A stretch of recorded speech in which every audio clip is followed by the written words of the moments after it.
Olá, hoje, segunda-feira, 25 de abril, vamos aos destaques dessa edição. O uso de amianto está proibido há quase 10 anos em São Paulo. Se inalada, a fibra do produto pode causar diversos tipos de doenças. Estes foram os temas básicos discutidos durante o primeiro Congresso Internacional de Contas Públicas, a partir de agora no Jornal da Assembleia. Bom, está acontecendo neste momento no Auditório Franco Montoro, aqui da Assembleia Legislativa, o ENASSE, o Encontro de Assessores de Imprensa. O objetivo é reunir assessores de imprensa para um grande evento com informação, conteúdo e atualização das novidades que acontecem diariamente na mídia impressa, televisiva e também digital. Eu vou agora conversar com a repórter Silvia Garcia, que está neste momento, agora sim, apareceu antes do Jorge Machado, nossa repórter, né, Silvia? Mas é com a Silvia Garcia que vai falar sobre esse encontro de assessores de imprensa. Olá, Silvia. Olá, muito boa tarde para você, Sérgio, muito boa tarde a todos. Sim, sou eu aqui, a gente está ao vivo, direto do Auditório Franco Montoro, onde desde as 10h15 da manhã está acontecendo essa série de palestras que deve durar até o final do dia, até as 18h30. Às 10h15 da manhã falaram sobre assessoria de imprensa das empresas privadas versus as empresas públicas. Quem falou nessa palestra logo pela manhã foi o Eduardo Reina, que ele é assessor de imprensa da ATESP, né, a Agência de Transportes aqui de São Paulo. Neste momento vocês acompanham aí a palestra da Cida Damasco, do estado de São Paulo. Entre algumas coisas que ela pontuou, ela fala sobre a crise, que a tendência é enxugar o mercado. O jornalismo deve mudar, o jornalismo deve ficar um pouco mais analítico, mais aprofundado, mais segmentado. Um novo jornalismo deve surgir por aí. Você pode ver que ao lado dela, no meio da mesa, está o jornalista Heródoto Barbeiro, da Rádio CBN, é ele quem está mediando esta palestra agora. E a jornalista Cida Damasco, do estado de São Paulo, também fala de um outro ponto, Sérgio. Ela diz que o jornalista do futuro vai ter de ser um jornalista multiplataforma. Essa é a tendência do mercado. Basicamente, o que significa ser um jornalista multiplataforma? Ela está dizendo, Sérgio, que as nossas anotações de bloquinho, essas vão cair por terra. A partir de agora vai ser tudo aqui, ó, no celular.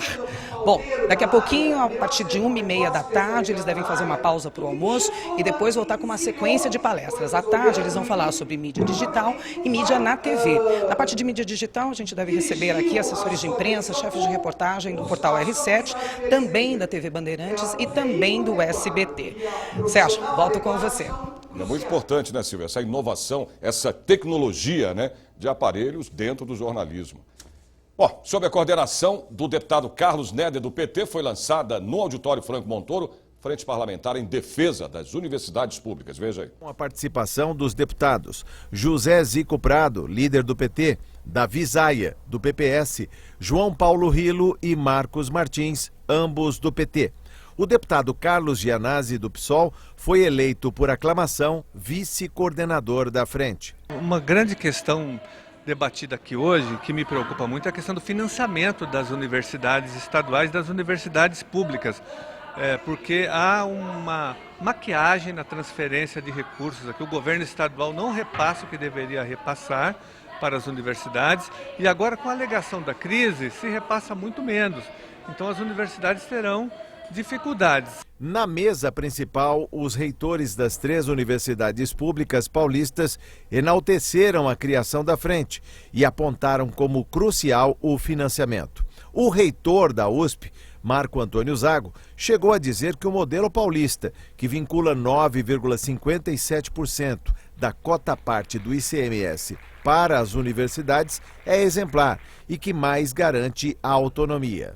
O modelo de financiamento que o Estado de São Paulo mantém há cerca de 25 anos é exemplar e poucos países no mundo têm igual. E isto tem garantido que as 3 universidades públicas paulistas têm uma qualidade muito grande, imbatível no Brasil, e no caso da USP é a principal universidade da América Latina. Agora, em momentos de crise nós temos redução dos recursos, como está acontecendo agora, e é necessário buscar na sociedade outras fontes de financiamento. Essa frente, ela deve se somar a ela o trabalho dos demais deputados, no sentido de que a gente possa resolver problemas que estão hoje afetando enormemente a vida da universidade. Abrir canais de comunicação entre a nossa Casa Legislativa e as universidades públicas de São Paulo. Como sabemos, elas constituem um importante polo de geração de conhecimento, de educação de jovens, geração de conhecimento novo, de patentes, enfim, tudo o que se pretende de uma universidade nos dias de hoje. E esse canal só fortalece esse nosso papel, nos dando a possibilidade de ampliar o diálogo com a sociedade. Reitores do Sistema Federal Paulista também trouxeram contribuições à frente. Podemos fazer parcerias com o setor privado, mas o setor privado não pode ser o mantenedor ou o responsável pelo financiamento de nossas universidades. Então, é preciso ter um orçamento que garanta não só a continuidade, mas a qualidade do que nós fazemos, são instituições de muita qualidade, que desenvolvem projetos de muita qualidade e que precisam continuar desenvolvendo ensino, pesquisa, extensão, inclusão social, sustentabilidade, cultura, tantas ações voltadas para a sociedade brasileira. A solução para todos esses problemas, ela tem que vir do conhecimento. E o conhecimento ele é produzido nas universidades, principalmente nas universidades que fazem pesquisa. Esse é o caso das universidades públicas paulistas. Então é fundamental que essas universidades se juntem, atuem juntos aos políticos, atuem junto ao poder público para construir condições para cumprirmos nossa missão, que é produzir conhecimento e ajudar com a solução dos grandes problemas da humanidade. O fato da própria Assembleia Legislativa estar nos chamando para essa discussão, eu acho que é um grande avanço, pois nós contribuímos de uma maneira muito importante no estado de São Paulo. E, em particular, como nós somos universidades federais, algumas vezes somos colocados um pouco de lado das próprias questões que discutem as políticas que têm que avançar no estado. O teto salarial dos professores também é outro limitador e que pode provocar uma revoada de talentos, advertem os especialistas presentes ao lançamento da frente. Professores e servidores, sindicalistas, alunos e dirigentes de centros acadêmicos estão preocupados com a queda nos repasses e a garantia de permanência dos alunos oriundos de escolas públicas. Esta crise que nós estamos vivendo, e por isso que a gente tem enfatizado isso, é uma crise de financiamento, não é uma crise financeira. Né? É uma crise de financiamento por quê? Porque deixou-se de carregar para as universidades os recursos necessários para a sua existência. As universidades públicas paulistas tiveram, em especial a Unesp, um processo de expansão gigantesco nos últimos anos. E de inclusão também, né? Exatamente, e sem um centavo de aporte de recurso adicional para que isso pudesse acontecer. Uma frente parlamentar, já com a participação de 30 deputados estaduais, tivemos o ato de instalação hoje altamente representativo. Raramente se viu na Assembleia Legislativa um ato com esta representatividade. Praticamente todos os reitores das universidades federais e estaduais que atuam em São Paulo aqui estiveram, da mesma forma que as associações de docentes e representantes de sindicatos de trabalhadores, além de alunos e membros da comunidade. Entre vários aspectos levantados para constarem do roteiro de trabalho da Frente Parlamentar, houve um destaque para a questão do financiamento. Entende-se que foi uma conquista das universidades estaduais a vinculação de receitas com o ICMS, mas isso é insuficiente. Na medida em que você tem um problema de crise econômica e que o ICMS vem tendo uma piora na sua arrecadação, de nada adianta você ter um percentual de vinculação se você não tiver a garantia de que haja outras fontes de financiamento. Então esse é um tema que nós atuaremos fortemente aqui na Assembleia Legislativa, inclusive porque houve uma denúncia de que nós vamos perder importantes quadros técnicos, lideranças universitárias que, em razão desse baixo financiamento da universidade pública em São Paulo e também da forma como está estabelecido o teto e o subteto dos docentes em São Paulo, nós vamos perder professores que vão se aposentar ou que migrarão para universidades federais, e é preciso então que seja apresentada uma proposta de emenda à Constituição no Estado de São Paulo para garantir que a remuneração desses profissionais, bem como dos trabalhadores, seja adequada e que eles possam permanecer à frente das universidades em São Paulo. Bom, e na capital paulista, uma nova exposição de obras do artista Lazar Segal. Foram reunidos mais de 70 trabalhos, a maioria proveniente de coleções da própria família do artista. Bom, e essa exposição acontece no espaço Pinacoteca Cultural do bairro do Morumbi, na Zona Oeste de São Paulo. Eu vou conversar com o repórter Jorge Machado, que nos traz informações ao vivo sobre as obras desse grande artista Lazar Segal. Jorge.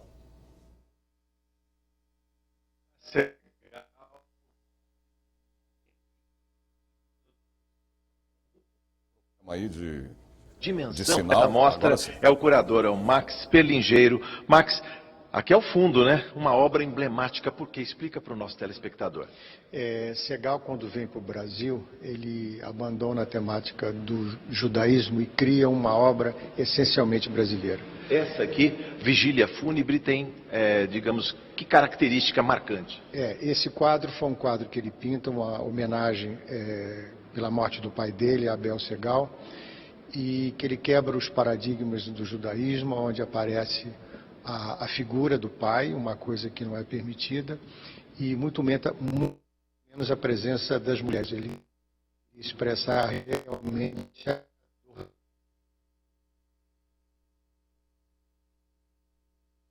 Bom, infelizmente você viu aí, né? Tivemos problemas técnicos com a transmissão aí do link do repórter Jorge Machado, mas se der tempo, a gente volta ainda com essa matéria, com informações sobre esse grande artista, as obras desse grande artista, o Lazar Segal, ok? E em São Paulo, o uso do amianto está proibido há quase 10 anos. Se for inalado, a fibra do produto pode causar diversos tipos de doenças pulmonares e até câncer. No auditório Teotônio Vilela estavam presentes entidades, organizações da área de saúde e muitos familiares dos trabalhadores da área da mineração e construção, que morreram devido ao contato há anos com a fibra do amianto. A doença do amianto não tem cura, não tem remédio. Quando adoece, de conforme o câncer, já espera para morrer, porque não tem outra alternativa. Então, o nosso trabalho hoje, todo o trabalho que é feito a respeito do amianto, contra o amianto, é um trabalho preventivo para que a futura geração não seja contaminada e venha morrer por isso. Muitos empregados de fábricas de telhas e caixa d'água até hoje lutam na justiça para ter os exames e as avaliações de como está a evolução da doença adquirida. Hoje quem contamina com amianto não é só quem trabalhou lá. Tem um posto aqui, por exemplo, de um senhor que é dono de um depósito, depois trabalhou e morreu de mesotelioma, né? Ele nunca trabalhou numa fábrica. Então o amianto mata, ele entrou no corpo humano, ele vai matar, até com 50 anos ele vai fazer isso. Agora, essa impressão é o seguinte, isso está acabando, porque hoje, na verdade, sua pergunta é até muito importante, porque no setor automotivo não usa mais amianto, caixa d'água não está fabricando mais as empresas, nenhuma empresa está fabricando mais. Geralmente o mercado é só de telhado. Agora, esse telhado velho, de muitos anos, que está aí, por exemplo, na cidade, público, então isso é muito sério, porque ele acaba desprendendo fibra e essa fibra pode contaminar, né? O amianto já foi proibido em diversos estados brasileiros, mas o que falta ainda é a fiscalização. Nós temos hoje no estado de São Paulo o banimento da produção do amianto. Não há mais fábricas produzindo. O problema está no comércio. Por quê? Como são só 7 estados, né, da nossa federação que proíbem o amianto, há ainda a comercialização desses materiais, principalmente de construção, telhas, que vêm dos estados do Paraná, né, mesmo do Rio de Janeiro, né, e outros do Rio Grande do Sul. Então, essa agora é a nossa, vamos dizer, o nosso grande desafio, impedir que o comércio ocorra no estado de São Paulo, já que esse produto está banido. Para o deputado Marcos Martins do PT, que é autor de leis para banir em todas as etapas o uso do amianto, diz que está na hora de intensificar os trabalhos. Nós vamos trabalhar para o banimento nacional. Haverá também um encontro do Ministério Público Federal aqui na Assembleia, por esses dias, para discutir com vários estados que já baniram o amianto, tem 10 estados do país, e que esses estados se reunirão aqui, junto com o Ministério Público Federal, para discutir o banimento. E o estado de São Paulo se serve como indicador nessa luta, nessa caminhada, nas fiscalizações, e nas campanhas de conscientização à população, como esta que nós estamos realizando aqui na Assembleia Legislativa no dia de hoje. A Organização Mundial da Saúde calcula que cerca de 125 milhões de trabalhadores estão em contato com material.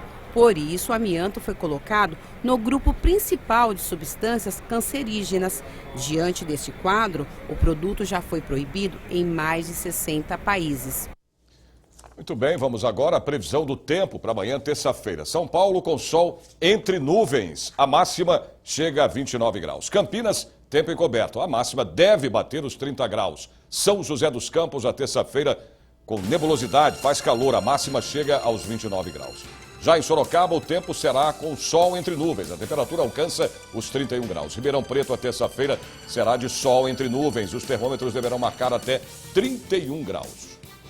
Temas básicos discutidos durante o primeiro Congresso Internacional de Contas Públicas. A gente fala sobre esse e outros assuntos já já.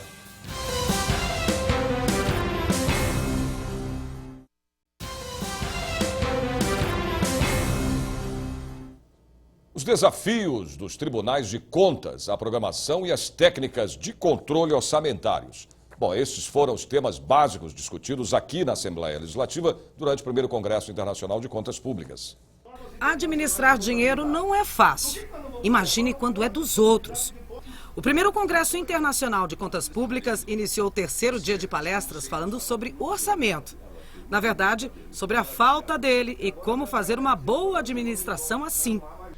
2 princípios que devem ser cultivados pelo povo e pelos servidores públicos e pelo administrador público. Primeiro princípio, só se planeja uma obra, só se faz uma obra, só se realiza uma obra se houver condições econômicas. Se não houver dinheiro, não adianta. E o segundo princípio, que ficou muito bem definido aqui, que é muito importante, é antes de o administrador fazer a licitação ou durante o processo licitatório, ele tem que definir bem o objeto que ele quer, o que ele quer com exatidão, para que os concorrentes possam entrar sabendo a concorrência, sobre o que é a concorrência e como se deve proceder à execução do serviço ou à execução da obra.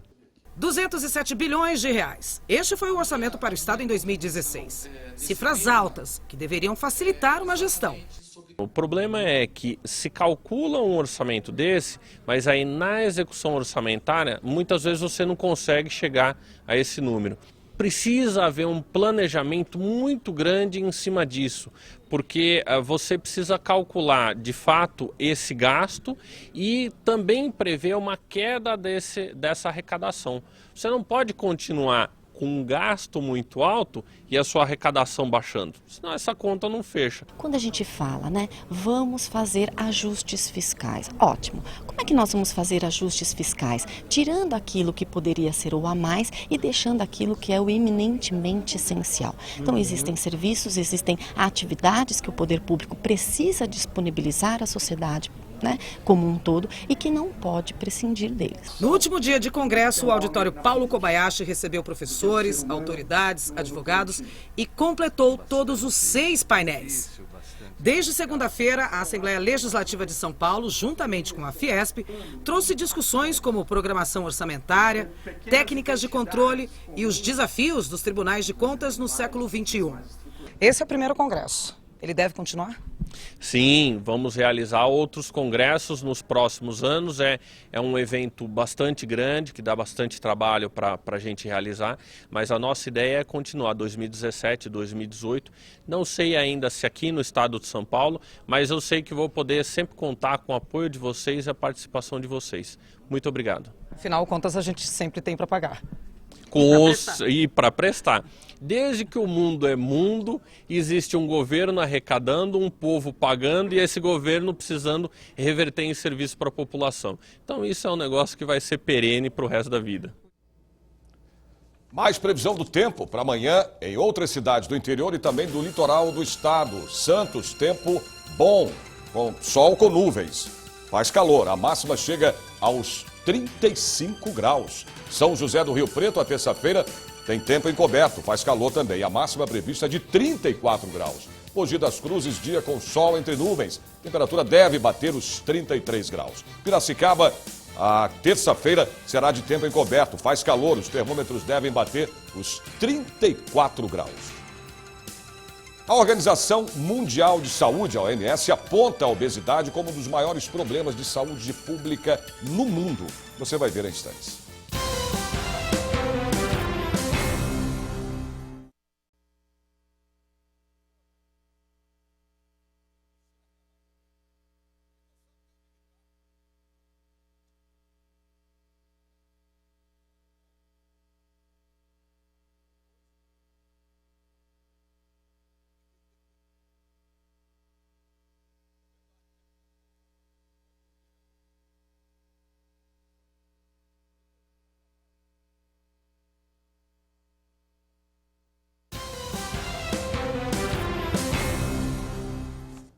A Organização Mundial de Saúde aponta a obesidade como um dos maiores problemas de saúde pública no mundo. Os números assustam, mas o que mais preocupa é o crescimento da doença entre as crianças. E para debater o problema foi instalada aqui na Assembleia Legislativa uma comissão parlamentar de inquérito que vai sugerir providências. A projeção é que em 2025, cerca de 2,3 bilhões de adultos estejam com sobrepeso e mais milhões obesos. O número de crianças com sobrepeso e obesidade no mundo pode chegar a 75 milhões, caso nada seja feito. Só no estado de São Paulo, 1 em cada 4 crianças está acima do peso. Número preocupante e que gerou uma comissão parlamentar de inquérito sobre o assunto. A segunda reunião aconteceu esta semana. Nós estamos convidando especialistas na questão de nutrição, pessoas com doutorado nessa área, discutindo a questão da obesidade infantil, para que elas possam dar um panorama da situação real das crianças do estado de São Paulo. De acordo com essas informações, nós vamos ter um quadro real e ver o que nós, enquanto legisladores, podemos dar a nossa contribuição dentro dessa CPI. No Brasil, a obesidade vem crescendo cada vez mais. Alguns levantamentos apontam que mais de 50% da população está acima do peso. E isso é uma população doente, não é uma população saudável. Fora também, um componente que eu acho importante é o bullying que essas crianças vão sofrer na escola, né, que tem um lado psicológico.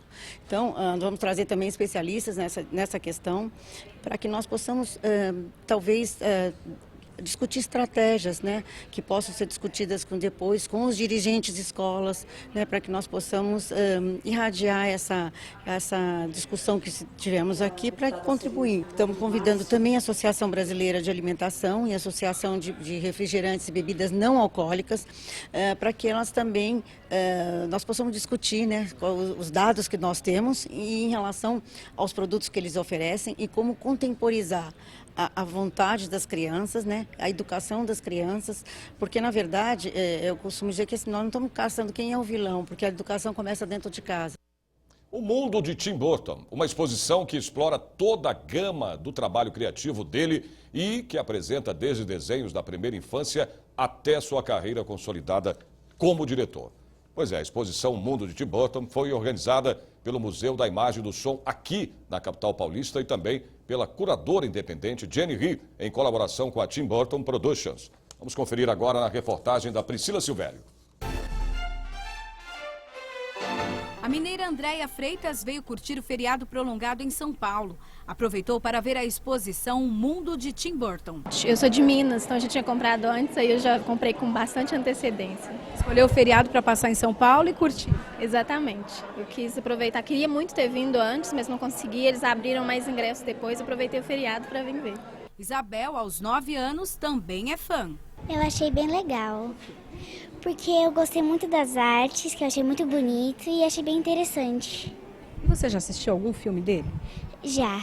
Eu assisti Noiva Cadáver, Frank Winnie, eu assisti uma parte, e Alice, do País das Maravilhas. O visitante é convidado a entrar pela boca de uma das criações do cineasta norte-americano para compreender um pouco de todo o processo criativo do artista. É uma exposição que mostra o processo criativo dele. Então a gente tem uma série de desenhos, esboços, maquetes, bonecos, como que ele cria esse universo muito particular, né? Acho que isso que destaca a obra dele.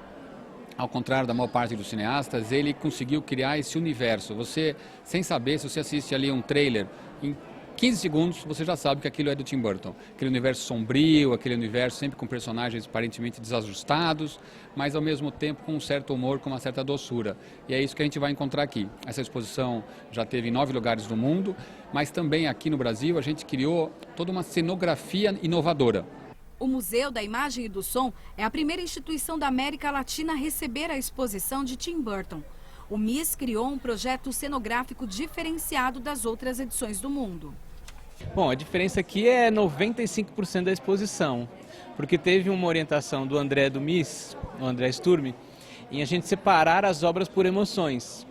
A partir daí, coisa que nenhum outro país teve. Então a gente pegou as 560 obras e fez uma nova divisão delas, por emoções. Em cima disso, cada espaço a gente teria que trazer um pouco dessa emoção que ele representa. Com esses dados todos, a gente inventou que o público vai entrar na cabeça do Tim Burton, vai entrar pelo rosto do monstro, que é uma coisa, que é um desenho que ele fez, que ele gostaria que fosse a entrada da exposição. Isso a gente respeitou, que é os 5% que a gente tem, que é igual das outras. A exposição termina nos filmes de Tim Burton, alguns muito conhecidos e outros novidade para o público, como este aqui, uma série para a internet de 6 capítulos criada no ano de 2000, uma época que a rede não era utilizada com esses fins. Eu não conhecia, nem o personagem e nem que era uma série para internet. Gostou? Gostei, achei bem engraçado, né? Um humor negro, assim, é legal. Também é possível ver João e Maria, o primeiro filme de Burton, os bonecos criados pelo cineasta e os esboços. É um material muito diferente do que se imagina, todo o trabalho mesmo, a mão, a coisa como é feita mesmo é muito interessante ver. Muito legal. Incrível ver de perto uma coisa que a gente vê há tanto tempo, né, na televisão, nos filmes. Muito, muito bom. A exposição O Mundo de Tim Burton fica no MIS até o dia 15 de maio. O ingresso custa R$12, mas é possível visitar de graça às terças-feiras. Mais informações pelo site www.mis-sp.org.br. Bem bacana, tu vê um lado dele diferente assim, que é daquele que tu só conhece como cineasta, assim, dá pra ver bastante coisa diferente.